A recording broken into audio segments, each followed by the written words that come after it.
The Dodgers and Braves getting set for first pitch, but right now we're joined by one of the greatest players to ever play this game, certainly one of the greatest players I have ever seen play this game. He's a Hall of Famer, one of the greatest switch hitters of all time, and more importantly, played all 19 years of his Hall of Fame career in one uniform. That is the great Chipper Jones. Chipper, thanks a lot for the time. My pleasure. Thank you for having me. I got to admit, I was a little intimidated because, I watched you play and you were one of the best, but for you to still be out here paying it forward says a lot about you.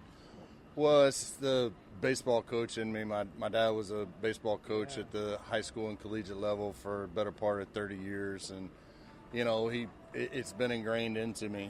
I don't do it full time. I'm just with the Braves here at home, which keeps my foot in the door just a little bit, but I enjoy imparting some knowledge to these guys. If it can help them, get some results come 7:20, come game time, it makes being out here all worth it. How much of your dad is still in you as a coach? Oh, I would say 100%. I mean, it's obviously my dad never played at this level, so there are certain things that he didn't impart on me, but the love of the game, the attention to detail, the respect for the game all came from Big LJ. Yeah, I remember when you were playing, your dad was your hitting coach, right? He was your number one guy. Yeah, for the most part. I mean, nobody knew my swing better than my dad, and to, all of our hitting coaches' credit through the years, whenever somebody new came in, I was always like, hey, if I'm scuffling too bad, do you mind if my dad comes in? And I think everybody was resigned to the fact if we can get our number 3 hitter back on track as quickly as possible because his dad comes in for a day or two, then let's take advantage of that. Chipper, I remember when you came up, you were a shortstop, and then you moved over to third base. Back then, it was such a big deal. Whoa, he's moving from shortstop to third base. Today, they may have moved you all around the infield. Yeah, well, I think that's one of the good things about being a shortstop. I think you, as a shortstop, you are the captain of the infield. You're a lot of times growing up, you're the best player on the team, plays shortstop, maybe center field. But it was my love for all the positions. I like to think that, just at the big league level, I played short, I played third, I played left, I played right. Yeah. But I certainly could have gone to second and felt pretty comfortable. Certainly could have played for about the only place I wouldn't have wanted to go was behind the plate. Yeah. I think being a jack of all trades can only help you become a better ball player. Hall of Famer Chipper Jones is our guest. Now, I know you're associated with the Braves, but I do remember watching you play and hearing stories about you. You grew up a Dodger fan of those Big Blue Wrecking Crew. How did that happen? Well, my dad is from Vero Beach, where the Dodgers used to train. And, I was my dad's biggest fan. Whatever he was doing, whoever he liked, that's who I liked. And obviously, he was a big Dodger fan. He was also a big Baltimore Oriole fan. He had family ties up around, Suffolk, Virginia, and whatnot. So the Orioles were games that he could watch, So I became a Cal Ripken and Eddie Murray fan, yeah. So, I'm spread around. I think whenever Dad and I went in the backyard and we played our little pickup games, he was either the Dodgers and I was the Orioles or vice versa. Yeah. And that's how I learned to switch it. Whenever a left-handed hitter came up, I had to hit left-handed. So was that natural? Did you feel natural being a switch hitter? It definitely took some work. I'm a natural right-handed hitter. I obviously felt like I could do the most damage from the right side, but I have no problem, telling you that I became the first pick in the draft because I was a switch hitter, and I sustained the success that I had at the big league level because I was a switch hitter, and ultimately, I can thank the fact that I was that switch hitter for being elected to the Hall of Fame. Did you have a favorite Dodger? You mentioned Cal Ripken and Eddie Murray. Who is your favorite in blue? Oh man, there were so many of them. I loved Pedro Guerrero. Oh, yeah. I loved it. He looked like he swung a telephone pole at the plate. Just really good hitter, could hit the ball out of the ballpark to all fields.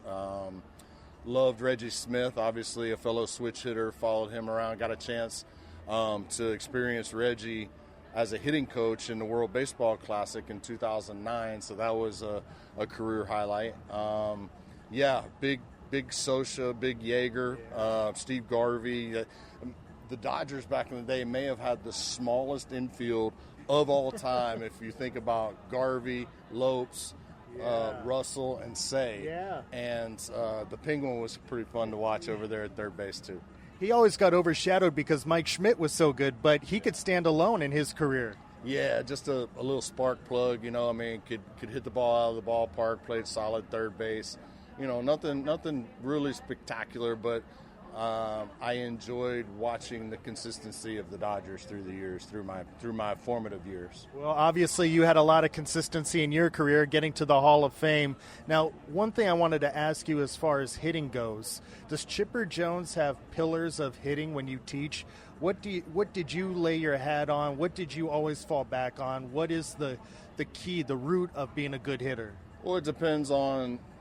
You got to know your audience as a hitting coach.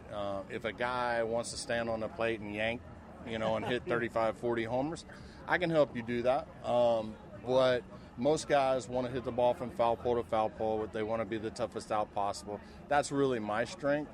I ask every hitter when I talk to them, I say, what's your base swing?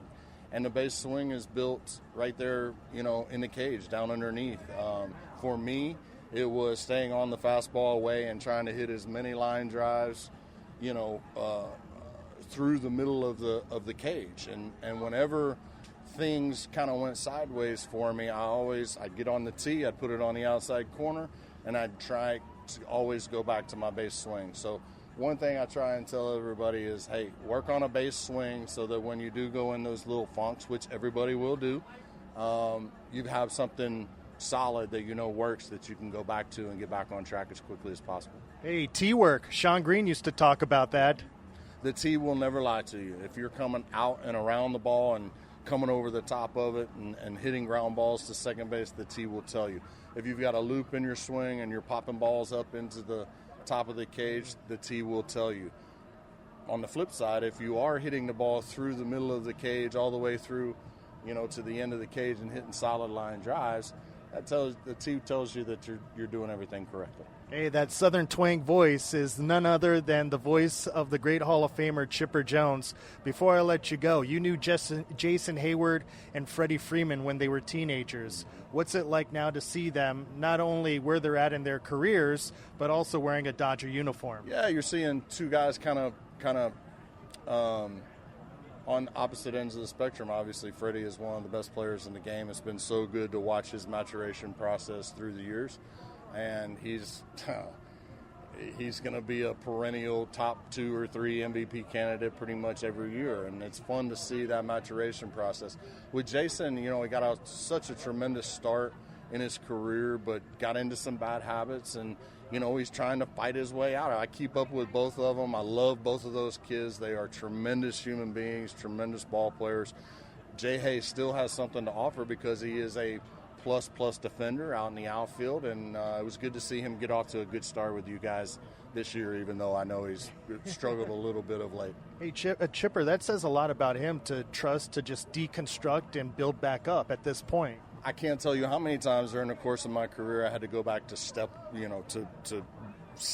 one, back to just the building blocks of what it takes to become a tough out in this game. And I go into Bobby's office and say, hey, Skipper, I need, 24 to 36 hours, maybe a day off to get in the cage and figure this thing out. But Jason, there's one thing I know about Jason is because he was raised right by his, a set of good parents. There's no quit in him. He's going to keep coming to the ballpark, keep working hard to help his team in any way, shape, or form that he can, whether it's on offense or defense.